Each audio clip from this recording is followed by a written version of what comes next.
Tapping కేసులో సాక్షిగా TPCC chief Mahesh Kumar Goud SIT ఎదుట హాజరయ్యారు. జూబ్లీహిల్స్ ఏసీపీ వద్ద సాక్షిగా తన వాంగ్మూలం ఇవ్వనున్నారు మహేష్ కుమార్ గౌడ్.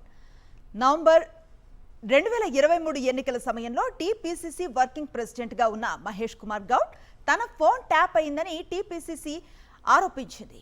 మహేష్ కుమార్ గౌడ్ ఫోన్ను ఎస్ఐబీ మాజీ చీఫ్ ప్రభాకర్ రావు 15 రోజులకు పైగా ట్యాప్ చేసినట్లుగా సమాచారం. ప్రణీత్ రావు ఫోన్ డేటాలో బయటపడిన 400 ఫోన్ నెంబర్లు ఉన్నాయి.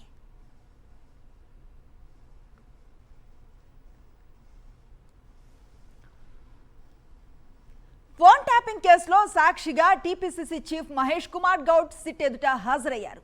జూబ్లీహిల్స్ ఏసీపీ వద్ద సాక్షిగా తన వాంగ్మూలం ఇవ్వనున్నారు మహేష్ కుమార్ గౌడ్. నవంబర్ 2023 ఎన్నికల సమయంలో టీపీసీసీ వర్కింగ్ ప్రెసిడెంట్ గా ఉన్న మహేష్ కుమార్ గౌడ్ తన ఫోన్ ట్యాప్ అయిందని టీపీసీసీ ఆరోపించింది.